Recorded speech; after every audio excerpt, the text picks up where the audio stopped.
Welcome to the Midrash Says Out Loud. This week we will be learning the Midrash Parasha, Chayei Sarahi. Hope this channel will open your mind to the great teachings of the sages and deepen your connection to the Torah. Before we begin, we invite you turn on captions, settle in for the drive, or sit in your comfortable chair and relax as you listen to what the Midrash says out loud. Chayei. Sarah Abraham returned from Har HaMoriah elated, ready to communicate to Sarah the wonderful news of how Isaac had been tied to the altar to be slaughtered and was then saved by Hashem's word. Alas, he could never tell this to his wife. After traveling to Beersheba to settle some of his affairs, he returned to his home in Hebron. Upon arriving, he found Sarah no longer alive. His rejoicing turned into mourning. It once happened that one of the important men of the town of Kabul invited the sages to the wedding meal for his son. During the meal, the father noticed that the wine bottles on the table were empty and told the bridegroom to fetch a new barrel from the upper chambers. The son climbed up the steps, and as he entered the chamber, a snake slid out from between the barrels and bit him. He fell dead. The father waited a long time for his son's return, and when he failed to appear again at the meal, he ascended to the attic himself. He found the young man stretched out between the barrels, his body lifeless. The father returned to the meal quietly without revealing to anybody what had happened. When the meal was over and the guests wanted to recite Birkat Hamazon, grace, after meals, the father arose and announced to them, "You have not come here to recite the blessing for bridegrooms, but instead to recite with me the blessing of the mourners. You have not come here to celebrate his marriage, but rather to accompany him to his grave. There is no perfect happiness in this world, for rejoicing may suddenly turn into tragedy." Hashem said, "Even Abraham was not granted perfect happiness. He was blessed with a child when he was 100 years old, and was nevertheless prepared to slaughter Isaac with a happy heart. Then, after that difficult trial, he returned to find that his wife had passed away. If this is true of tzaddikim, the wicked certainly cannot assume that they will be granted rejoicing." Years. What had happened to Sarah in Abraham's absence?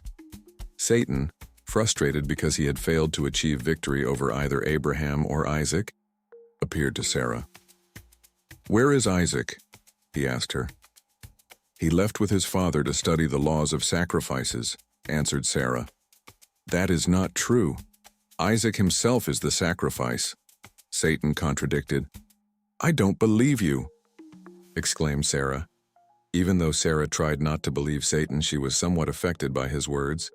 She therefore left her house and hurried to the abode of Achiman, Chayei, and Talmai, 3 giants who lived in Hebron, requesting, "Please, look into the distance as far as you can see. Do you notice anywhere an old man accompanied by his son and 2 servants?" The giants rose to their full height and gazed as far as they could see. "Yes," they answered. "We see the old man on a mountaintop. His son is tied to the altar, and the old man is holding a knife in his hand." Sarah cried out 6 times, and her soul departed. Corresponding to Sarah's 6 screams, we are commanded to blow 6 tekiot uninterrupted shofar sounds on Rosh Hashanah. Why was Sarah's life destined to end on this tragic note, induced by Satan? Both Abraham and Sarah lived their entire lives with the single-minded goal of serving Hashem. There was not a moment in their lives when they did not feel that they stood in the presence of their Creator. When the angel of death approached Sarah to take her soul, he found her mind dwelling on the Shekinah with such intensity that he was unable to perform his mission. He therefore contrived a plan to shock her with the truth about Isaac and divert her thoughts for one moment. Then he was able to fulfill his task. A similar instance is quoted by our sages. King David was constantly immersed in Torah study. When his time had come, the angel of death was powerless to remove his soul from his body because of his constant attachment to Torah. The angel therefore resorted to a trick. He flew into the palace garden and began to shake the trees vigorously. King David was aroused by the sound, and when his mind was directed away from Torah for a minute, the angel snatched his soul. Sarah's loss was mourned not only by Abraham and his household, but by all the inhabitants of the land of Canaan. Her demise was felt by everyone because the country had prospered in her merit. She had spent each of her years with the same righteousness, age of accepting all Hashem's decrees with happiness. Even at 100, she was as free of sin as someone 20 years old, who may be regarded as free of sin because a 20-year-old is not yet subject to heavenly punishment. Sarah was the first of our 4 mothers, the founders of the Jewish nation. She was one of the 7 known prophetesses. The 7 prophetesses were Sarah, Miriam, Devorah, Kana, Abigail, King David's wife, Huldah, who prophesied for the women at the time when Jeremiah prophesied for the men, Esther. Abraham eulogized his great wife, saying, "Where is there another woman like you?" With Sarah's death, the cloud of glory over the tent vanished, the blessing in the dough ceased, and the candle that had burnt in the tent from one Erev Shabbat to the next was extinguished. She was so great that Hashem had spoken to her directly, while to the other prophetesses he spoke only through a messenger. She was a tzaddiket of such stature that even the angels had been at her command. When she commanded, "The angel, strike," he smote Pharaoh and his household with boils. When King Shlomo composed the song of Aishet Chayei, describing the praises of the virtuous woman, he was alluding to Sarah. All the verses in the song from Aleph to Tav apply to her since she fulfilled the Torah from Aleph to Tav. Abraham buys the Cave of Machpelah. Abraham had been promised by Hashem that he would inherit the whole land of Canaan. Yet when he wanted to bury his wife, he found himself without even a small piece of property. He had to go out and acquire a plot of land. As in all trying circumstances, Abraham in his heart did not reproach Hashem and uttered no complaint. He set out to buy the Cave of Machpelah and the fields surrounding it, from Ephron Hakkiti. Why had Abraham chosen this place to bury Sarah? Abraham had discovered the secret of that cave when pursuing the bullock which he had intended to slaughter for his 3 guests, the angels. The bullock had drawn him straight to the Cave of Machpelah. Abraham at that time saw a light shining in the cave and inhaled the sweet scent of Gan Eden that filled it. He heard the voices of angels exclaim, "Adam is buried here. Abraham, Isaac, and Yaakov will rest here also." Abraham then understood that this cave was the entrance to Gan Eden, and since then he desired it for a burial place. When Abraham encountered the children of Chayei, he found them all mourning for Sarah's death, for they knew that they owed their success in worldly matters to the merit of this righteous woman. Abraham presented his request with comforting words. "It is the fate of every human being to die, righteous and wicked alike. My wife has passed away, and it is my obligation to bury her. I therefore beseech you to sell me only one single grave so that I shall be able to bury her. If you honor my request, I will continue to conduct myself like a stranger in your midst. But should you refuse, then I will have to impose my will on you and show you that I am your equal, a citizen like you, since this land is mine by right. It has been promised to me." The children of Chayei admired and revered Abraham, whose greatness and wealth were legendary. "Listen to us," they answered. "You are our king, you are our prince, you are our God. You may choose for yourself any grave you want. Bury in it as many dead as you desire." Abraham bowed down as if to the children of Chayei, while he bowed to thank Hashem for saying that they were willing to grant his request. "Please go to Ephron on my behalf," Abraham requested, "and act as agents for a deal between us. I wish to acquire the Cave of Machpelah that belongs to him. I want to buy it in everybody's presence for the full price. If he refuses, do me a favor and convince him to agree." The children of Chayei hurriedly dispatched messengers to Ephron to inform him that he was elevated to the rank of nobility, so that the famous Abraham should not have to deal with an ordinary man. The messengers told Ephron that Abraham wished to buy his cave. "I do not want to sell it to him," Ephron answered. "Abraham is great and famous. If you refuse, we will take your newly gained title of nobility." "Then let me speak to Abraham." Away, Ephron came out to greet Abraham and addressed him in the presence of all the children of Chayei. "Hear me, my lord," Ephron said to Abraham. "I will give you both the field and the cave as a present. I have given it to you in the presence of my people. Now bury your dead." Ephron said 3 times, "I give it to you as a gift." However, he had no intention of keeping his word, and his final statement was, "I demand the full price in the best currency." The words of the wicked and their deeds too are deceptive, while the words and deeds of the righteous are truthful. Abraham was acquainted with Ephron's base character and thought, "What idle talk. I only hope that he will at least let me have the cave for money." "Please listen to me," he addressed Ephron. "I will not bury Sarah in a place that was given to me for free so that people should not later say, 'That unworthy woman was never given a decent burial.' Let me pay you for the field, and then I will bury Sarah." Abraham realized that despite their courteous speech, the children of Cate had not actually given him permission to purchase any property. They had only mentioned that they would permit him to bury Sarah in a grave belonging to them. Now they stated, "We are unable to sell you any land unless we receive a guarantee from you in return. We have heard that your descendants will take possession of this land. Before we make any agreement about selling you property, swear to us that your descendants will not attack the city in which we live, the city of Yevus." Abraham took an oath, and the children of Cate brought copper images on which they engraved the words of the promise. The children of Israel respected the oath of their forefather Abraham. They did not conquer the city of Yevus, the future site of the Beit Hamikdash in Yehoshua's time, and it was still in non-Jewish hands during the period of the Judges. David, who prepared for the building of the Beit Hamikdash before conquering the city of Yevus, pointed to the images on which Abraham's oath had been inscribed and called out, "The city cannot be entered before these images are removed." "If you want to buy the cave from me," Ephron said, "pay me only 400 big shekalim, a trifle between people as rich as we are." Abraham agreed to pay Ephron in the currency which he demanded, a type of shekel accepted by all dealers.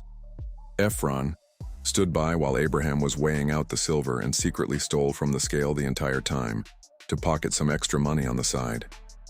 Little did Ephron know that Abraham would not lose money by his theft, but on the contrary, Ephron himself would become a pauper because of having done harm to Abraham.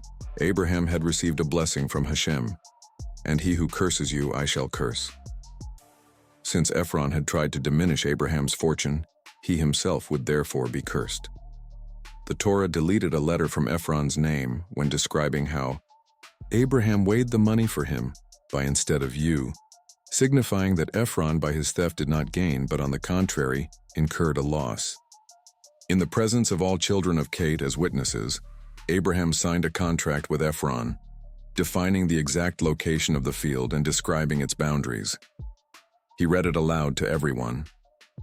There were 3 key places for which our forefathers paid money to non-Jews in order that the nation should never accuse the Jews later of having taken possession of them illegally. The Cave of Machpelah, which Abraham bought from Ephron. The site of the Beit Hamikdash, which David bought from Aravna, Ayavusi.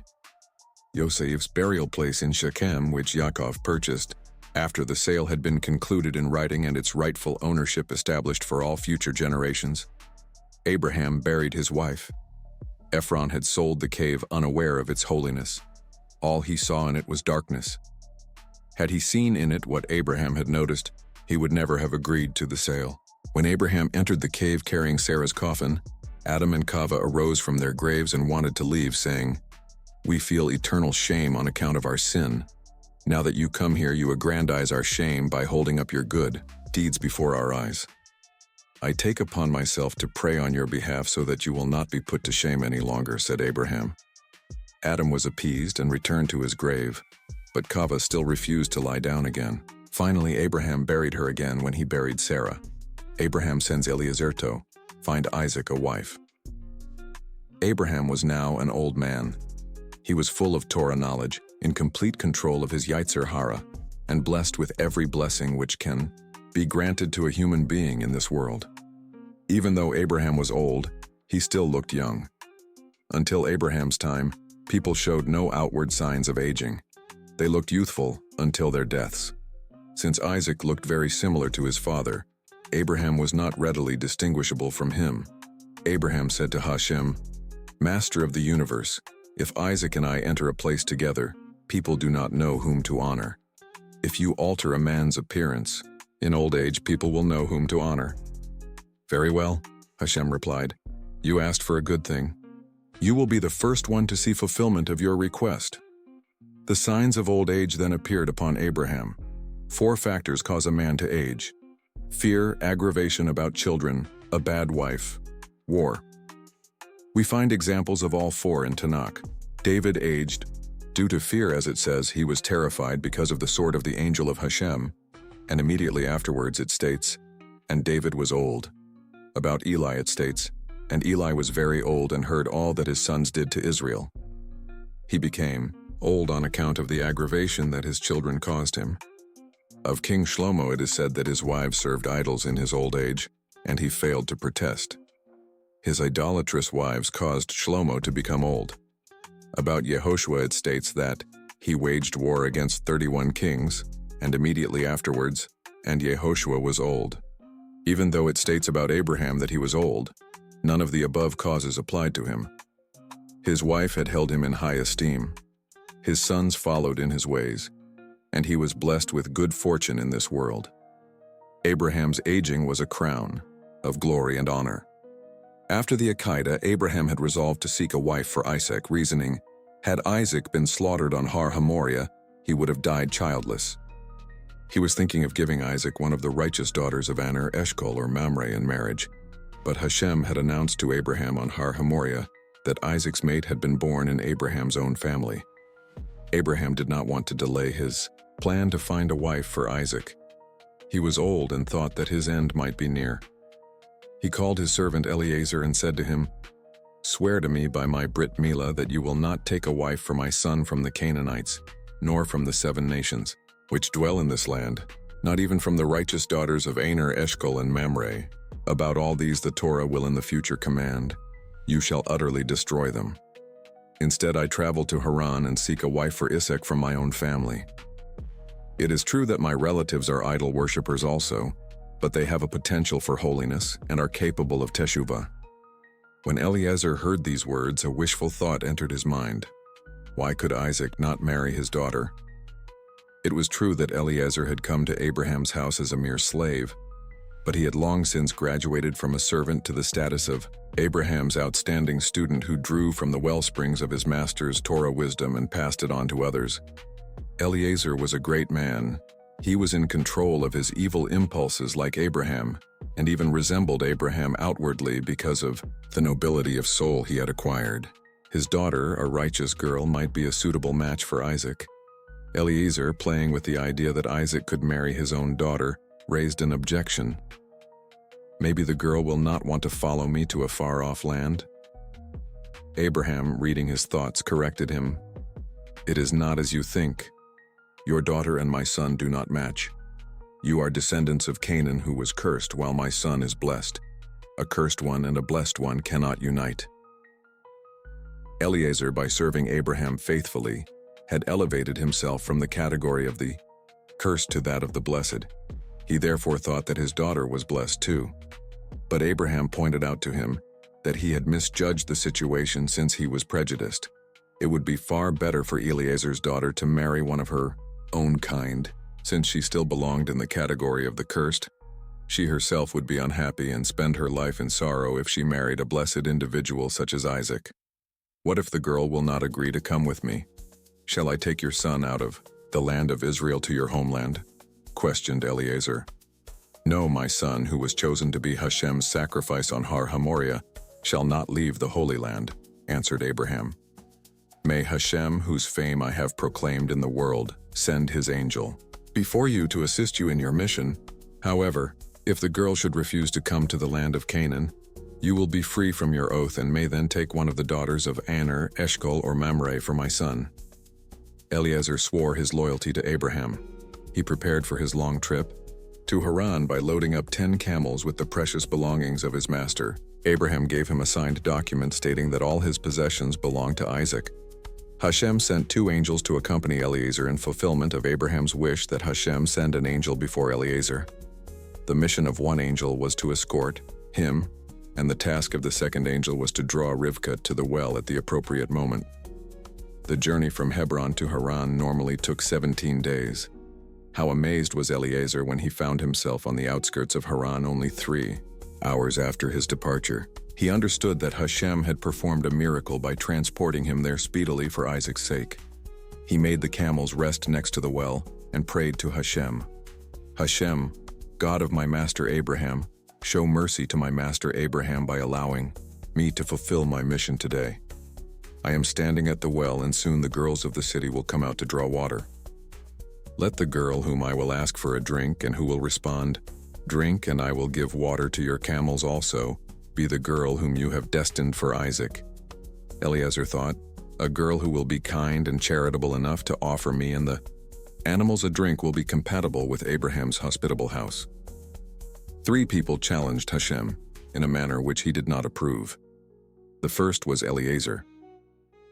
He asked Hashem, "And let it come to pass that the girl to whom I shall say, 'Incline your pitcher that I may drink,' and she shall say, 'Drink, and I will give your camels to drink also,' will be the girl chosen for your servant Isaac." It, Eliezer, could not be certain that a suitable girl would appear.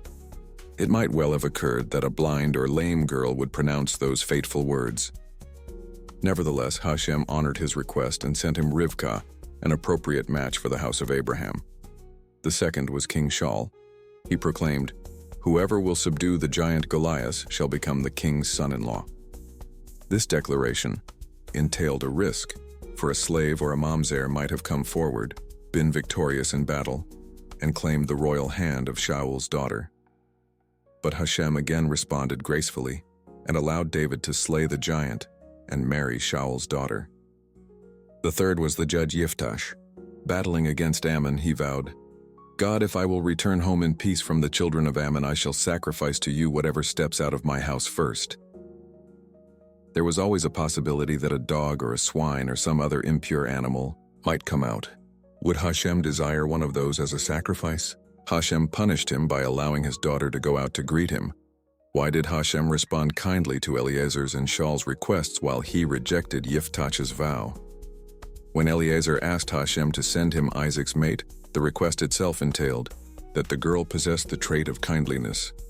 Similarly, Shaul knew that the man who would be victorious over the mighty Goliath and thus bring about the salvation of all the community of Israel must be a man of great merit. The conditions they imposed thus gave their request a valid foundation. Yiftach's vow, on the other hand, was reckless. It would have been preferable had he never pronounced it, and Hashem therefore did not respond gracefully. Eliezer's tefillah was instantly answered. Even before he had finished praying, Rivkah left her house. It states about 3 people that their tefillot were immediately answered. Before Eliezer had finished praying, Rivkah had already come out. Moshe prayed to Hashem that he should punish Korach and his followers. As soon as he completed his request to Hashem, the earth opened its mouth and swallowed them up alive. Shlomo prayed to Hashem at the inauguration of the Beit HaMikdash, and a fire immediately came down from heaven. In fact, Hashem not only answered the tefillot of the above 3 tzaddikim instantly, but the prayers of all tzaddikim are immediately accepted by him. Rivkah had never gone out to draw water by the well. She would usually send her maids to carry out an errand of this kind, since her father Betuel was the ruler of Aram Naharaim and she was of noble rank. But now Hashem's angel drew Rivkah to the well to lead her to her destiny as the wife of Isaac. Eliezer observed the girls who came to draw water and noticed that Rivkah did not descend to the well like all other women. Rather, the water surged up as if to meet her. A miracle. Eliezer excitedly ran towards her and requested, "Will you allow me to drink just a single sip from your pitcher?" Even though Eliezer was a stranger to her, Rivkah gave him a friendly reception and addressed him subsequently as her master, saying, "Drink as many sips as you wish, my master." From Rivkah we learn to welcome whomever we encounter both with honor and in a friendly manner. She lowered the pitcher from her shoulder, waited until Eliezer had drunk sufficiently, and added generously, "I will also give water to your camels until they have had their fill." She hurried back to the well and drew water for all the camels. Rivkah's exceptional kindness can be appreciated more if we are aware of the amount of water she volunteered to bring. She offered not only one pitcher of water for each camel, which would also have entailed her returning to the well 10 times to refill her pitcher, but enough water for the camels to have their fill. A camel is known to drink tremendous amounts, at one time storing water in its stomach for several days.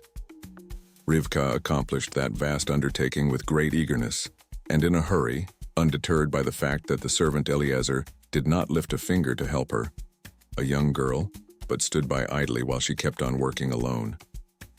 Eliezer, meanwhile, gazed at her intently, trying to determine if Hashem had answered his tefillah and that this girl was from Abraham's family.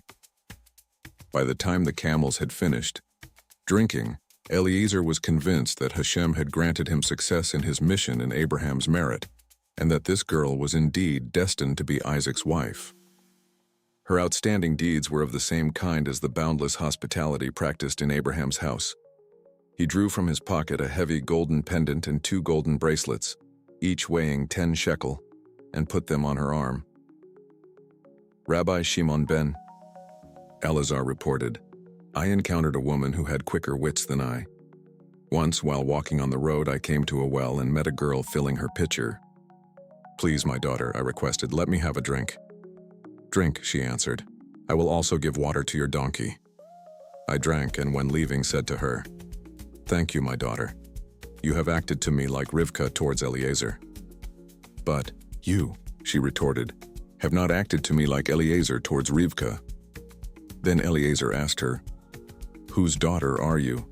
Also, is there room in your house for me to stay overnight?' Rivkah wisely answered his questions in the correct order, first replying to the first question and then to the second. 'I am the daughter of Betuel, son of Milcah and Nachor,' she replied. 'We have both straw and fodder for the camels and also room to accommodate you for as many nights as you desire.' Eliezer bowed to Hashem to thank him. He realized that he had met the right girl in Abraham's merit and exclaimed, 'Blessed be Hashem, the God of my master Abraham, whose mercy and truth have not forsaken my master, and who has led me the right way to my master's family.' Rivkah ran back to the house to tell her mother what had transpired. Rivkah's wicked brother Lavan heard the report and saw the jewelry on her hands. He realized that a wealthy guest had arrived, and presuming that it was his relative Abraham, he ran out to welcome him, intending to kill him and take his possessions. Appear. When Lavan arrived at the well, he saw a man of nobulence who was lifting 2 camels with one hand and carrying them across the well. 'It is Abraham,' thought Lavan. 'I am unable to kill a man of such enormous strength in open confrontation.' 'Come in, you who are blessed by Hashem,' Lavan called out. 'It is not right that you should stand outside. I have cleansed the house of all traces of idol worship, and there is room for your camels too.' Eliezer followed Lavan to the house, but the camels refused to enter, because they sensed that there were still some idols in the house.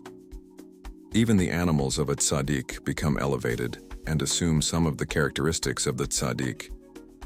Rabbi Pinchas ben Yair was once on his way to redeem prisoners and stayed in an inn. The innkeeper gave the donkey barley, but the donkey refused to eat it. They sifted the barley, but the animal still would not take it. Even after they beat the grain to soften it, the donkey remained adamant in his refusal. Rabbi Pinchas ben Yair asked the innkeeper, "Is it possible that you did not separate ma'aser, the tithe, from this barley?" The innkeeper thereupon separated ma'aser, and the animal then ate. Eliezer unmuzzled Abraham's camels, which had worn muzzles during the entire journey to prevent them from grazing in strange fields. He first fed the camels, and only then did he sit down to eat because, according to Torah law, before a person is allowed to eat himself, he must feed his animals. The Torah narrates in detail how Eliezer proceeded in Lavan's house, recording that Eliezer washed his feet and those of his servants. The conversation of our forefathers' servants is more beloved to Hashem than the Torah of their descendants. The Torah devotes a long chapter to relating Eliezer's conduct and words in Betuel's house, while many intricate halakot are condensed into a mere hint in the pasuk. Eliezer sat down at the table and was handed a plate of food that had been poisoned. "I cannot eat," said Eliezer, "before I have accomplished my mission." "Speak," they said. "I am Abraham's servant," Eliezer began. At these words, they were all shocked and lowered their heads in shame. They had believed that this was Abraham himself. If this was the greatness of Abraham's servant, how great must Abraham himself be?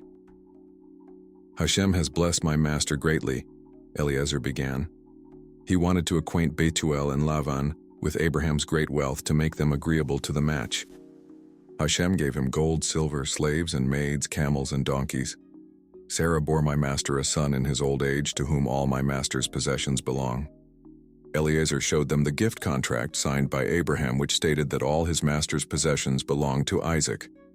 Eliezer then recounted how he had sworn to Abraham to take a girl only from Abraham's own family, how he had come to Haran and requested Hashem to send him the right girl, and how Rivkah had come out to the well. He explained to Bethuel and Lavan that Hashem had obviously assisted him, and concluded with the question, "And now tell me if you want to act with kindness and truth towards my master, and if not, then I will seek a girl among the daughters of Ishmael or the descendants of Lot." Lavan, without waiting for his father to answer, gave his opinion and was joined by his father Bethuel. They replied, "This matter has been preordained. We cannot prevent it. Take Rivkah and bring her to your master's son as a wife." Hashem lent his holy name to the creation of matrimonial matches in Torah, Nevi'im and Kesuvim. The addition of Hashem's holy name to matters of marriage should bring to our attention the fact that marriage partners are not found by chance, but rather provided by heaven. In the Torah, it states that Lavan and Bethuel called out, "The matter emanated from Hashem." In Nevi'im, it states about Shimshon, "And his father and mother did not know that it was from Hashem that he married this girl." In Ketuvim, Shlomo said, "A house and riches are the inheritance of the fathers, but a wise wife is from Hashem." Every day the call goes forth from Hashem, "So-and-so's daughter has been destined for so-and-so, so-and-so's money for so-and-so." When Eliezer heard Lavan's and Bethuel's agreement, he bowed to thank Hashem for the good news. He brought out gold and silver vessels and garments and gave them to Rivkah. These constituted a token of Kedushin, marriage, while the jewelry he had given at the well had been gifts without any special significance as far as marriage was concerned. Eliezer did not touch his food before having finished the mission on which his master had sent him. They then sat down to a meal which constituted the engagement feast.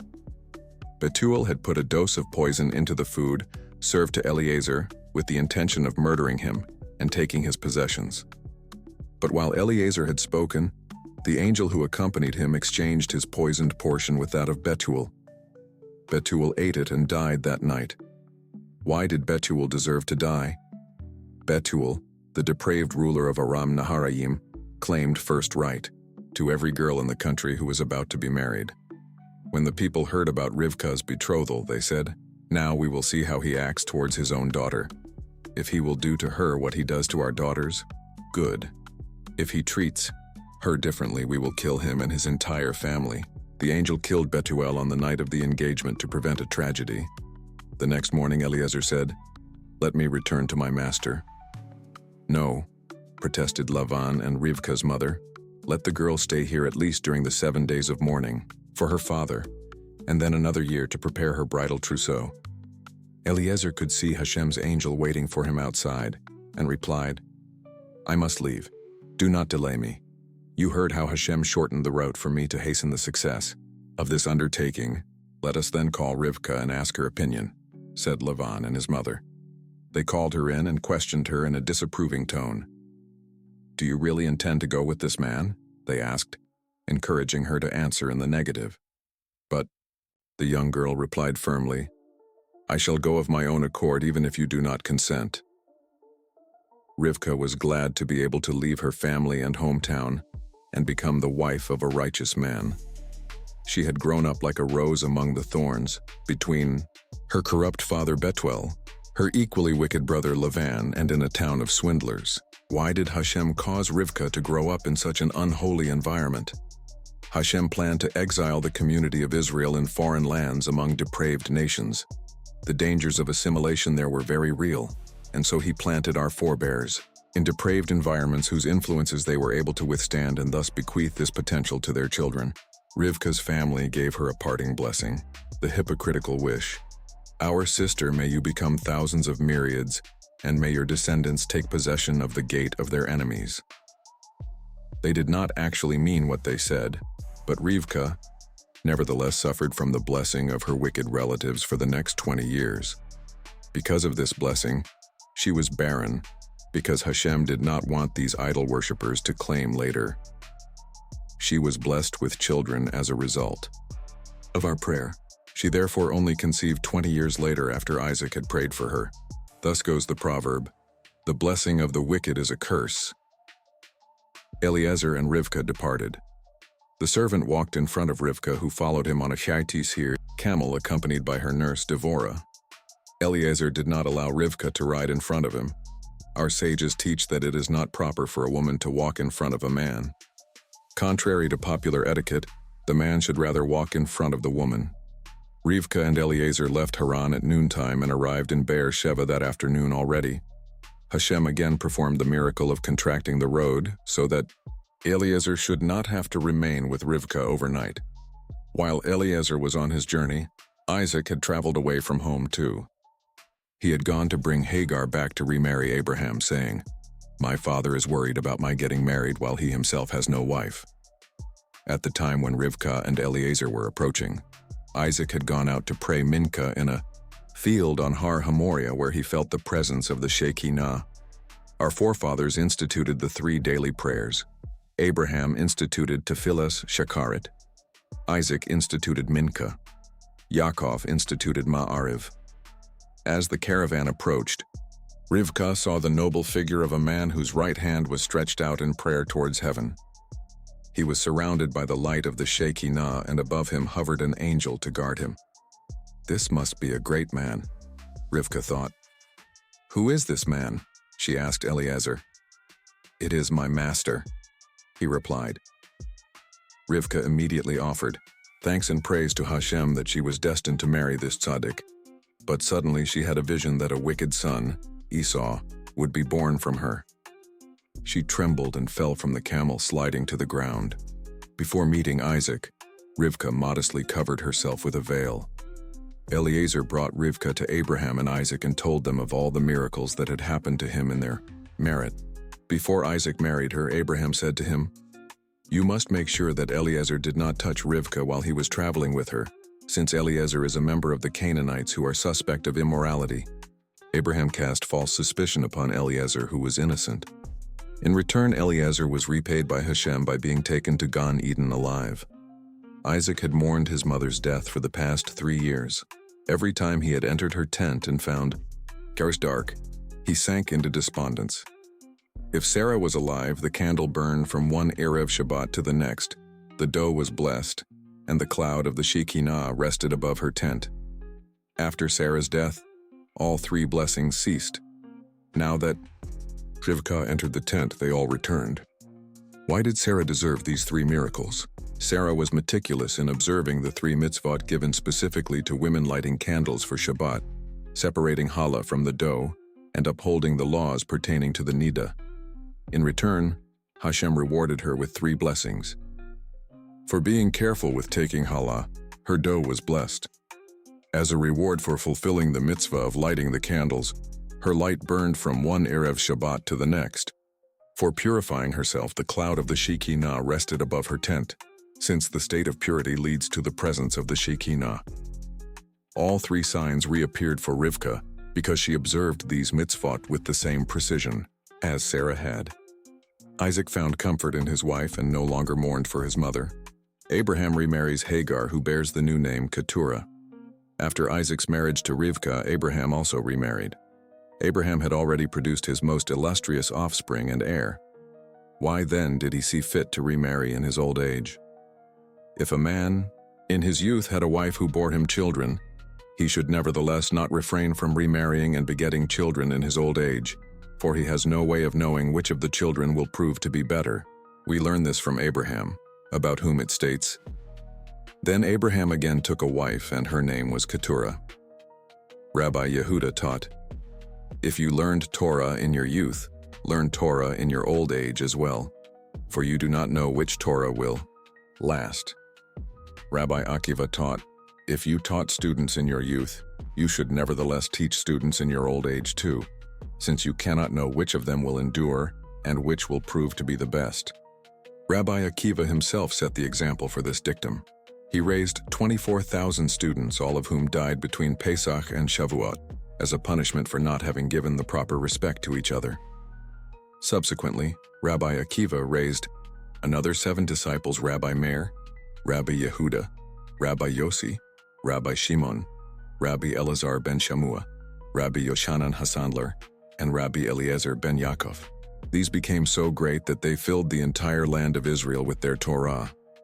Just as Abraham had fulfilled Hashem's command by divorcing Hagar and sending her away, so did Abraham remarry her at Hashem's behest.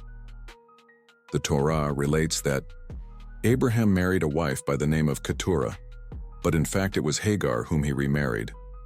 If Keturah was the same person as Hagar, why does the Torah then give her a different name? Although Hagar, after leaving Abraham's home, had reverted to the idol worship of her father's house, she later did complete teshuvah, changing her entire personality. Hashem therefore renamed her Keturah. This new name was chosen because it signified her positive actions. She had secluded herself from other men during all the years she was separated from Abraham. She locked herself up. The name also implies that her deeds were as sweet as incense, Keteret, incense. Hashem commanded Abraham to take Hagar back because he knew that she was worthy of being reunited with him. When Abraham married Keturah, he did not bring her to Sarah's tent. No woman, besides Rivkah, entered that tent. Keturah bore Abraham 6 sons: Zimran, Yakshan, Medan, Midian, Yishbak, and Shuach. These sons all became idol worshippers. Their names reflect their deeds. For example, Zimran, singer to idols; Yakshan, drummer to idols. Age. When Abraham remarried, he was 140 years of. Rabbi Shimon bar Kalafta used to pay a visit to his teacher Rabbi Yehuda Hanasi once a month. When he became older and found it too strenuous to walk, he stopped visiting his Rebbe. His Rebbe sent him a message requesting to be informed as to the reason for the cessation of his visits. He sent back word: "My Rebbe and teacher, small rocks, have become high. What was near has become far. 2 have become 3, and my desire has left me in my old age." What did he mean by these words? His message meant the following: rocks that in my youth were easy for me to step over now seem high. Roots that were short for me at one time now seem distant. My 2 legs have been joined by a third, for I can walk only while leaning on a crutch. Most people became weak in their old age, but Abraham was different. Fortunate was our forefather Abraham, who remarried and begot children at the age of 140. To him applies the pasuk, "They shall prosper in old age also." While Abraham was still alive, he made sure to appoint Isaac as his successor. He gave him the right to perform the Avodah, which belonged to the firstborn, and the special right to be buried in the Cave of Machpelah. He also wrote a will, instructing that Isaac should receive all his possessions. But Abraham was not sure if he should pass on to Isaac the blessing Hashem had given him, thinking, "If I bless Isaac, Ishmael and Keturah's sons will demand a blessing too, and I do not wish to bless them." The king entrusted his loyal servant with the care of his exotic orchard. When the servant inspected the trees and plants, he came across 2 bushes whose branches had intermingled. One bush yielded gorgeous, life-giving fruits, while the fruits sprouting from the other were deadly poison. "How shall I treat these bushes?"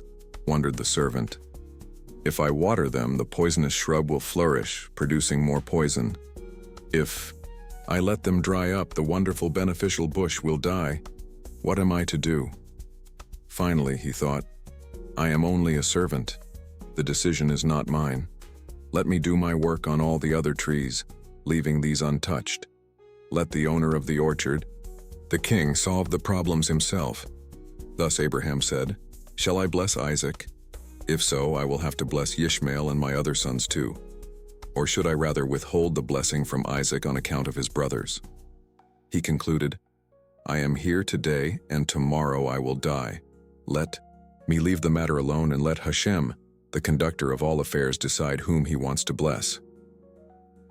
Since Abraham saw that Keturah's sons were unworthy of staying together with Isaac and were inclined towards Tumah, he sent them away from his house during his lifetime.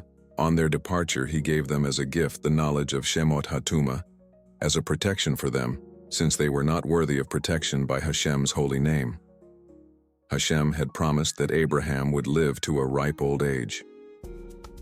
Had Abraham lived until the age of 180, as Hashem had preordained for him, he would have seen his grandson Esau become an adulterer and a murderer. Abraham therefore passed away 5 years before his time, when Yaakov and Esau were only 15 years of age, and Esau had not yet displayed his wickedness openly. Before Abraham died, Hashem showed him the portion awaiting him in Olam Haba, and Abraham passed away from this world, tranquil and happy. Hashem shows the tzaddikim their future reward before they die, so that their souls should be at ease when they depart.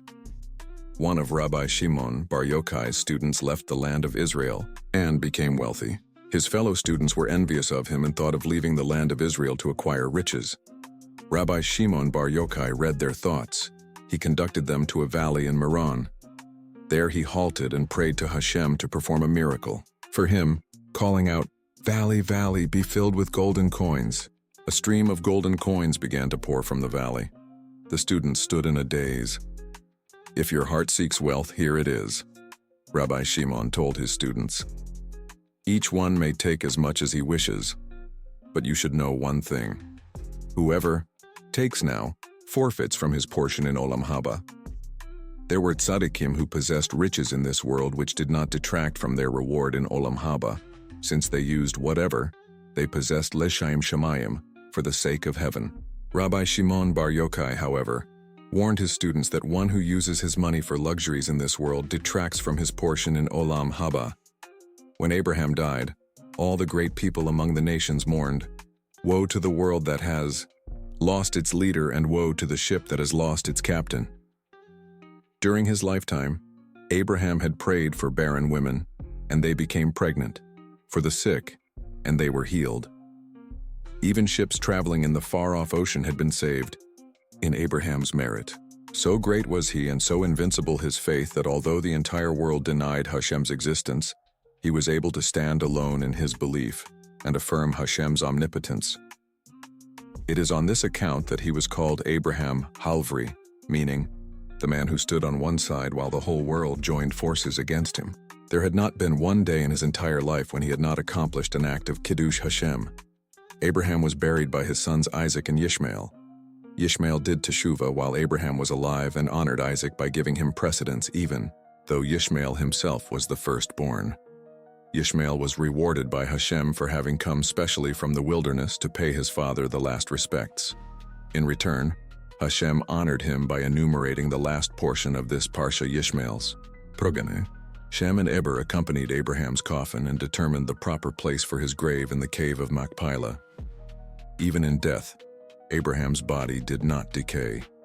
The worms were not allowed to touch the corpses of 7 tzaddikim: Abraham, Isaac, Yaakov, Moshe, Aharon, Miriam, Binyamin, Ben Yaakov, according to some opinions, King David. Thank you for joining this week's journey through the Midrash. If you enjoyed this story, don't keep it to yourself. Share this channel with someone. Please, hit the like, share, and subscribe button for the next story. See you next week on the Midrash Says Out Loud.